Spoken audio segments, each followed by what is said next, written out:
Mesdames et messieurs, bonjour. Nous sommes à nouveau sur le rendez-vous, votre émission. Et aujourd'hui, nous parlerons d'une situation qui interpelle au Burkina Faso. L'impunité en prime d'anciens chefs d'État, je dirais. L'ancien chef d'État du Burkina Faso, Blaise Compaoré, retourne dans son pays après 8 ans d'exil passés en Côte d'Ivoire et une condamnation par contumace à la prison à perpétuité pour l'assassinat de son prédécesseur et a mis entre griffes le président Thomas Sankara. Blaise Compaoré ne rentre pas pour exécuter sa peine.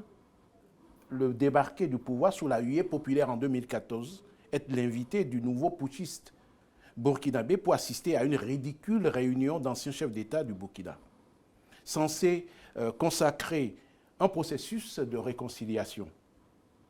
Un conclave qui, en définitive, piétine allègrement la décision de justice frappant le commanditaire de l'assassinat de Thomas Sankara, en même temps qu'il consacre l'impunité, même dans l'exercice crapuleux du pouvoir.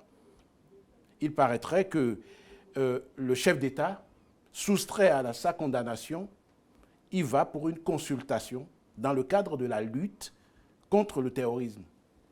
De quelle expertise se réclamerait le condamné pour être exempté de sa peine? Voilà la situation qui prévaut au Burkina Faso et pour laquelle les magistrats burkinabés se sont fendus d'un communiqué très explicite condamnant le fait que le pouvoir bafoue les décisions de justice. Patrick Tchabi, qui est mon compère de tous les jours, que je retrouve sous ce numéro. Bonjour Patrick. Bonjour. Qu'est-ce que ça vous inspire, cette décision du pouvoir burkinabé de faire fi, ou je dirais de piétiner une décision de justice, pour remettre en selle complètement, pour inviter le président Blaise Compaoré, condamné par contumace soit-il, mais à une prison à vie, à l'inviter et à l'associer à la gestion de la vie comme si de rien n'était. Moi, je vais être très clair, vraiment très clair. Ce procès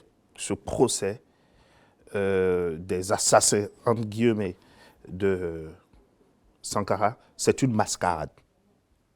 C'est une mascarade. Donnez-moi un seul exemple d'un coup d'État où il n'y a pas eu le simple soldat qui soit tué. Si on fait ce procès-là, si on accepte faire ce procès des assassins de Sankara, c'est qu'il faut accepter faire le procès de Sankara lui-même, qui a fait un coup d'État, qui a aussi tué des gens. Ce n'est pas parce qu'ils ne sont pas chefs d'État que leur vie n'est pas importante. Donc pour moi, c'est une mascarade aujourd'hui de dire qu'il faut faire un procès d'un coup d'État. Sinon, on fait, imaginez le Burkina Faso, c'est des dizaines et des dizaines de coups d'État. Faisons le procès de tous les coups d'État. De tous les coups d'État, y compris de Sankara, et on verra que le plus assassin, ce n'est pas Blaise Compaoré. Moi, les choses sont très simples. Il faut qu'on soit sérieux. Être sérieux, ça veut dire quoi? Qu'on donne du sens aux choses. Si on fait le procès de Sankara, si on fait le procès des assassins de Sankara, faisons le procès de Sankara lui-même, faisons le procès de Damiba, faisons le procès de ceux qui ont fait fuir. Et là, on fait le point. Donc cela étant, moi je pense que sur le plan politique, il y a vraiment des symboles forts. C'est de se surpasser, même s'il y a la douleur de la mort, c'est de se surpasser si on veut donner une chance à l'unité et à la paix. Et moi je pense que le président actuel et Damiba souhaite proposer un plan. Mais vous vous rendez compte le nombre de Burkinabés qui meurent tous les jours du fait des djihadistes? Et au nom d'un présupposé condamnation, on ne va pas saisir toutes les chances. Moi, je me rappelle que quand Compaoré était au pouvoir, il n'y avait pas eu des djihadistes qui tuaient des Burkinabés. Non, mais il y a une chose qui me surprend dans ce que vous dites, c'est-à-dire que ce n'est plus la décision de justice qui n'est pas respectée qui vous préoccupe. Non. Est-ce qu'on peut faire fi des décisions Mais de c'est justice? une décision de justice et bidon. parce que le procès même a été une mascarade. Mais pourquoi le procès est une Et une mascarade, parce que on va juger Compaoré parce qu'il a fait un coup d'État à Sankara. Vous cautionnez le coup d'État? Ah, moi je cautionne des coups d'État qui rectifient l'ordre. Il y avait une dérive, quels que soient les idéaux de Sankara, il y avait quand même une dérive de ce système qu'il fallait arrêter. Malheureusement, des coups d'État, je ne fais pas l'apologie des coups d'État. Moi, j'estime qu'un président qui est élu doit protéger son peuple. Mais si ce président s'appuie sur des forces militaires pour se protéger, moi, je pense qu'un coup d'État peut être salutaire. On a vu au Burkina Faso, au Mali, c'est un coup d'État salutaire. On a vu en Guinée, c'est un coup d'État salutaire. Donc les institutions fortes ne sont pas véritablement les garants du coup. Si, les institutions fortes sont des garants, si les individus ne manipulent pas ces institutions-là. L'institution militaire est une institution forte. Mais qu'est-ce qui fait qu'un président qui arrive, remet en cause tout? C'est tout simplement parce qu'il manipule cette institution forte et soumet les autres, parce qu'il a la force militaire. C'est parce qu'il a la force militaire. Donc on doit s'en remettre donc à la surveillance des militaires, c'est-à-dire que les garants deviennent finalement les militaires et c'est les seuls à pouvoir faire, rectifier une décision. Leur mission, c'est de protéger la population. Et protéger la population contre un régime en dérive, pour moi, je pense qu'ils exécutent leur mission première. Ah oui, mais oui. En se soustrayant à l'application de décisions de justice, cela remet.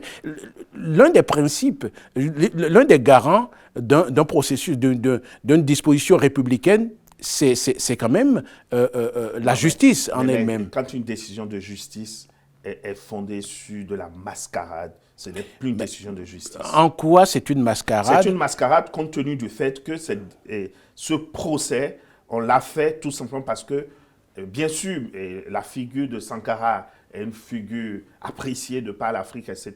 On l'a fait juste pour ça. On ne l'a pas fait pour rendre justice. Donc vous suspectez les magistrats de n'être pas... c'est des caprices pour moi. C'est des caprices.